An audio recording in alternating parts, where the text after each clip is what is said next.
नौकरी के चक्कर में अपने छोकरों से हाथ मत धोना।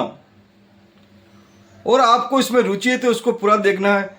बच्चे को अगर इंटरेस्ट है गाना गाने का, डांस करने का, खेलने का, उसकी जिसमें रुचि है उसी क्षेत्र में उसको आगे बढ़ाए। बच्चे को शौक है गाना गाने का और आप उसे मैथ्स पढ़ा रहे हैं। बच्चे को शौक है खेलने का, आप बायोलॉजी पढ़ा रहे हैं।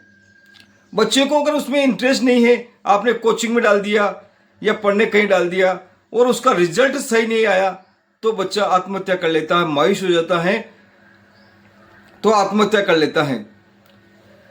दो आदमी खड़े थे, रिपोर्टर ने आकर पूछा एक से कि आपने क्या कर रखा है। उसने बोला मैंने एमबीए कर रखा है और मैं अच्छी कंपनी में मैनेजर हूं।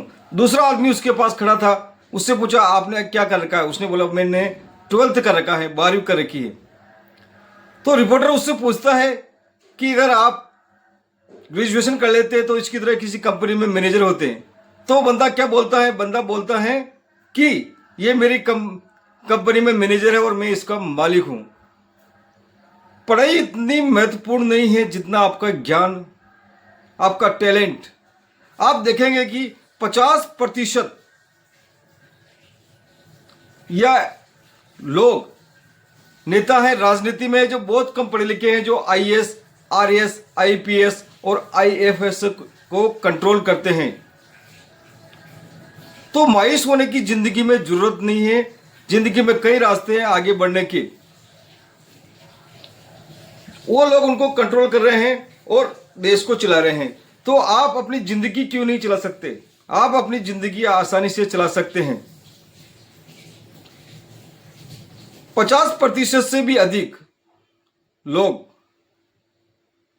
नेता हैं, एमएलए है, सांसद है, जिन पे केस दर्ज हैं। और एक आम इंसान के लिए नौकरी करने के लिए उसको पुलिस वेरिफिकेशन पीवीसी की जरूरत पड़ती है। जो नियम कानून कायदे बनाता है वो बोलता है कि पीवीसी चाहिए, और खुद जो नियम बना रहा है वो चाहे उस पर 50 केस दर्ज हो। तो मायूस होने की जरूरत नहीं है।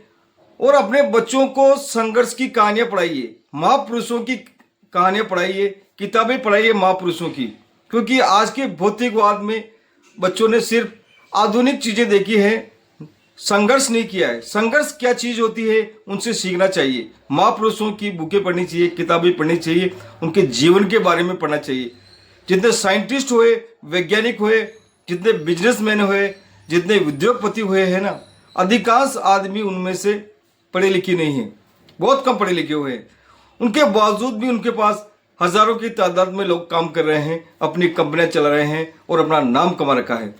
तो संघर्ष की कहानी बच्चों को पढ़ाना चाहिए। मेरा विचार है कि स्कूल में एक पीरियड बच्चों का इस विषय पर होना चाहिए, संघर्ष की कहानियां पढ़े कि कौन से आदमी ने कितने संघर्ष किए और संघर्ष करने के बाद वो जिंदगी में आगे बढ़ा।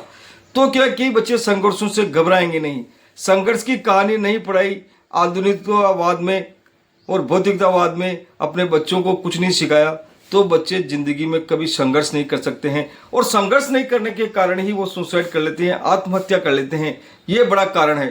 तो संघर्ष कैसे होता है और दुखों से पार कैसे पाते हैं और आगे कैसे बढ़ते हैं, ये महापुरुषों की जीवनी आपको बता सकती हैं। तो महापुरुषों की बच्चों को जीवनी पढ़ाए, संघर्ष की कहानियां पढ़ाए, कौन सा आदमी जिंदगी में कैसे प्रोग्रेस करा और कैसे आगे बढ़ा, उसने कितनी जिंदगी तकलीफें झेली तभी जाके आगे बढ़ा। तो बच्चों को संघर्ष सिखाना जरूरी है। मेरा वीडियो अच्छा लगता है लाइक करें, शेयर करें, सब्सक्राइब करें। जय हिंद, जय भारत।